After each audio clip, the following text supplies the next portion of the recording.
সময় বেশি নেই। প্রফেসর মোহাম্মদ ইউনূস যেই দিন থাকবে না বা ভারত যদি সফল হয় প্রফেসর ইউনূসকে সরাতে, তাহলে সেই দিনেই কিন্তু বাংলাদেশ আবার ভারতের দখলে চলে যাবে। ছাত্রদের নতুন রাজনৈতিক দল হচ্ছে, যা সম্পূর্ণ সমর্থন করি। বা ভারত যদি সফল হয় প্রফেসর ইউনূসকে সরাতে, তাহলে সেই দিনেই কিন্তু বাংলাদেশ আবার ভারতের দখলে চলে যাবে। সেনাবাহিনী মনে করছে যে সব খুনিকে একত্রে গ্রেফতার করলে বোধহয় কোনো সমস্যা সৃষ্টি হতে পারে। দেশটা আরও একবার ভয়ঙ্কর অবস্থার মধ্যে দিয়ে যাচ্ছে। একদিকে ভারত এবং বাংলাদেশের ভেতরে ভারতের পোষা মির্জাফররা প্রফেসর মোহাম্মদ ইউনূসকে সরানোর জন্য উঠে পড়ে লেগেছে। আরেকদিকে যদিও তারেক রহমান বলছেন যে ওনার দলের মাঝখানে কেউ যদি দায়িত্বহীনতার পরিচয় দেয় তার জন্য উনি বা ওনার দল দায়ী থাকবে না, কিন্তু স্পষ্টতই দেখা যাচ্ছে যে বিএনপির উপরের যে নেতারা মির্জা ফখরুল, শামসুজ্জামান দুদু, তারপরে আরো যারা আছে পরিচিত মুখ, আমির খসরু ইত্যাদি, তারা স্পষ্টত দেশদ্রোহিতা করে যাচ্ছে এবং স্পষ্টভাবে ভারতের প্রতিনিধিত্ব করে যাচ্ছে। বাংলাদেশের স্বার্থ রক্ষা না করে তারা ভারতের স্বার্থ রক্ষা করে যাচ্ছে। যেভাবে তারা উন্মুক্তভাবে কথা বলছে ভারতের পক্ষে, তাতে মনে হচ্ছে যে ভারত তাদেরকে প্রতিশ্রুতি দিয়েছে যে তাদের গোলামি করলে, বাংলাদেশের বিরুদ্ধে তারা কাজ করলে তাদেরকে গুরুত্বপূর্ণ স্থানে পরবর্তী সরকারে বসানো হবে। শুধু তারেক রহমান নয়, বিএনপির প্রতিটা দেশপ্রেমিক সদস্যের উচিত এই সকল ভারতপ্রেমী এবং বাংলাদেশের বিরুদ্ধে কাজ করা বিএনপির নেতাদের বিরুদ্ধে দাঁড়ানো। আমি অনেক আগে থেকেই জানি ছাত্রদের নতুন রাজনৈতিক দল হচ্ছে, যা সম্পূর্ণ সমর্থন করি। কারণ বাংলাদেশের চিরাচরিত পরিবার ভিত্তিক রাজনীতি শেষ হওয়া প্রয়োজন। নেতৃত্বের যোগ্যতায় এই বাংলাদেশে প্রধানমন্ত্রী বা দেশের নেতৃত্ব দিতে হবে, সে যেই পরিবারেরই হোক না কেন। কোনো বিশেষ মার্কা বা পরিবার ভিত্তিক রাজনীতির মাধ্যমে এই দেশকে এইরকম বিপর্যয়ের মুখে ঠেলে দেওয়া হয়েছে। তাই এই নতুন প্রজন্মের ছাত্রদেরকে রাজনৈতিক দল গঠন করতেই হবে, এর কোনো বিকল্প নেই। তবে মনে রাখতে হবে এই রাজনৈতিক দল গড়তে হবে প্রজ্ঞার মাধ্যমে, দেশপ্রেমের ভিত্তিতে এবং সাহসিকতার সাথে। আমরা দেখেছি এই 54 বছর খুব সহজেই অর্থের এবং লোভে যে কাউকে কিনে ফেলা যায়, এবং ভারত যে কাউকে কিনে ফেলে মুহূর্তের মাঝখানে বাংলাদেশিদেরকে দেশের বিরুদ্ধে কাজ করতে বা কাজ করায়। তাই এই নতুন প্রজন্মের ছাত্রদেরকেও মনে রাখতে হবে, একজন আরেকজনের উপরে নজর রাখতে হবে। অন্ধভাবে কাউকে বিশ্বাস করা যাবে না। ছাত্রদের মাঝখানে যারা যোগ্যতার ভিত্তিতে নেতৃত্ব দিতে পারবে, শুধু তাদেরকেই নেতৃত্বের স্থানে তোমরা বসাও। আর নয়তো ঘুরে ফিরে সেই আওয়ামী লীগ বিএনপি হয়ে যাবে। সময় বেশি নেই।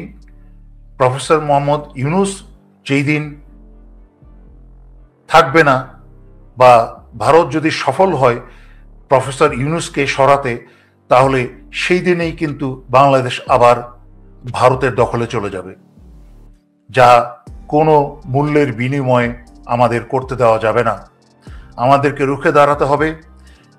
ডক্টর মোহাম্মদ ইউনূসকে দেশের বৃহত্তর স্বার্থে, বাংলাদেশ এবং জনগণের বৃহত্তর স্বার্থে প্রফেসর ইউনূসকে আমাদেরকে সাহায্য করতে হবে, ওনাকে টিকিয়ে রাখতেই হবে। আমরা জানি প্রফেসর ইউনূসের সরকারের মধ্যেও বহু ভারতীয় দালাল, এবং ওনার যেহেতু রাষ্ট্র পরিচালনা করার কোনো অভিজ্ঞতা নেই, সেই জন্য অনেক সমস্যা হচ্ছে। আবার একই সাথে সেনাবাহিনী ও প্রফেসর ইউনূসের মধ্যে চলছে দ্বন্দ্ব। সেনাবাহিনী যেসব আয়নাঘরের খুনিরা আছে তাদেরকে প্রোটেকশন দিচ্ছে। সেনাবাহিনী মনে করছে যে সব খুনিকে একত্রে গ্রেফতার করলে বোধহয় কোনো সমস্যা সৃষ্টি হতে পারে। কিন্তু আমি সেনাবাহিনীকে আশ্বাস দিয়ে বলতে চাই, আয়নাগরের সকল খুনি বাংলাদেশের সকলের পরিচিত দুষ্কৃতিকারী খুনি, এবং তাদেরকে একত্রে গ্রেফতার করলে কোনো সমস্যা হবে না, বরঞ্চ এই সেনাবাহিনীর ভাবমূর্তি আর উজ্জ্বল হবে। তাদেরকে আশ্রয় প্রশ্রয়ের মাধ্যমে সেনাবাহিনী যেই নিজের মান সম্মান ক্ষুণ্ণ করছে, তা সেনাবাহিনীর বর্তমান ও ভবিষ্যতের জন্য অত্যন্ত ক্ষতিকর।